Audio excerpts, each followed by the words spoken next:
नमस्कार, मैं हूं शिवेंद्र श्रीवास्तव और आप देख रहे हैं यूपी तक।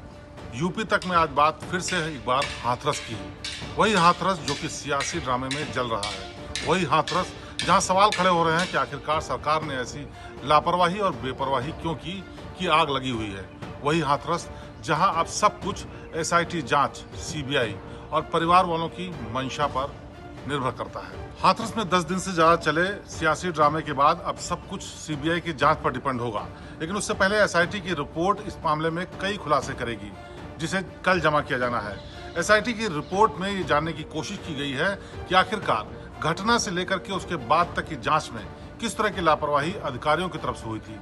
क्या वाकई जो लोग पकड़े गए हैं वो सही में शामिल है या फिर उनकी इसके पीछे भी साजिश है। अब हाथरस की पूरी घटना की जांच सीबीआई करेगी, लेकिन उससे पहले योगी सरकार ने आदेश दिया था कि एसआईटी की टीम 1 हफ्ते के भीतर जांच करके बताए, और उसका वक्त पूरा हो रहा है। इस जांच से साफ होगा कि आखिरकार इस पूरी घटना में अधिकारियों की लापरवाही क्या है।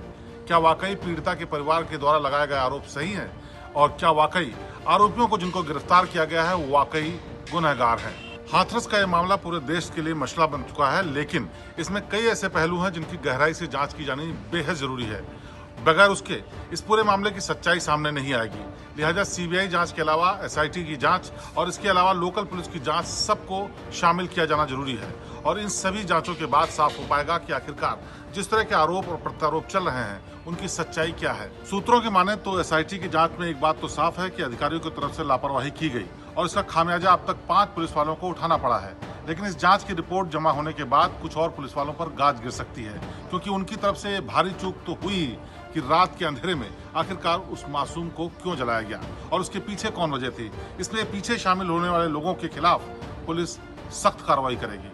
हाथरस के पूरे मामले का दारोमदार अब सीबीआई पर भी है। सीबीआई जांच शुरू होते ही इस पूरे मामलों में जितने भी पीड़ित पक्ष के लोग हैं, आरोपी हैं या फिर पुलिस वाले हैं, सबसे पूछताछ की जाएगी और पूरी घटना के बारे में जानकारी ली जाएगी। लेकिन इसमें एक नई बात यह भी है कि पीड़ित समेत आरोपियों और पुलिस वालों का नार्को टेस्ट कराया जाएगा।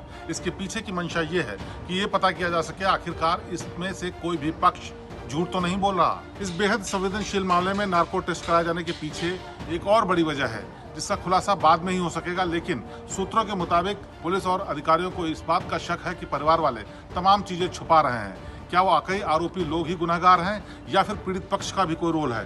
नार्को टेस्ट इसीलिए कराया जाना जरूरी है, लेकिन परिवार वाले इसके लिए लगातार मना कर रहे हैं। हाथरस की इस बेहद गंभीर घटना में एक बेहद गंभीर बात सामने आई है, और वो है कि पीएफआई यानी पॉपुलर फ्रंट ऑफ इंडिया, इसका कोई इस मामले में रोल है कि नहीं। खुद मुख्यमंत्री योगी आदित्यनाथ ने कहा कि विपक्षी नहीं चाहते कि प्रदेश में सुख शांति रहे, इसलिए कुछ ग्रुप्स ने मिलकर के पूरे मामले में भड़काने का काम किया है, धार्मिक उन्माद फैलाने का काम किया है, और इसके लिए बाकायदा एक वेबसाइट बनाई गई और उस वेबसाइट की जांच की जा रही है। बहुत मुमकिन है कि जांच के आधार पर उसकी जांच आगे ईडी करे। मनी लॉन्ड्रिंग की जांच होने से साफ होगा कि आखिरकार इसके पीछे फंडिंग किसने की है। लेकिन ये आरोप बेहद गंभीर हैं और खुद मुख्यमंत्री योगी आदित्यनाथ ने लगाए हैं, इसलिए इसकी गहराई से जांच होगी। और अगर ऐसा होता है तो ये बात और भी साफ हो जाएगी कि सियासत के लिए कोई कुछ भी करना चाहता है।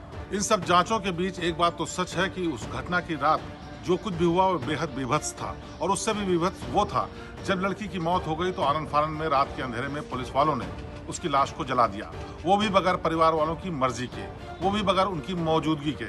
इसका दाग शायद ही कभी झुक पाए, लेकिन अगर इस जांच में सारी सच्चाई सामने आ जाए और परिवार वाले संतुष्ट हो जाएं, तो शायद इसका मामला ठंडा पड़ सकता है। तो हाथरस की घटना पर जांच के सभी पहलुओं पर यूपी तक की एक खास पेशकश। आपसे फिर होगी मुलाकात, मुझे दीजिए इजाजत। नमस्कार।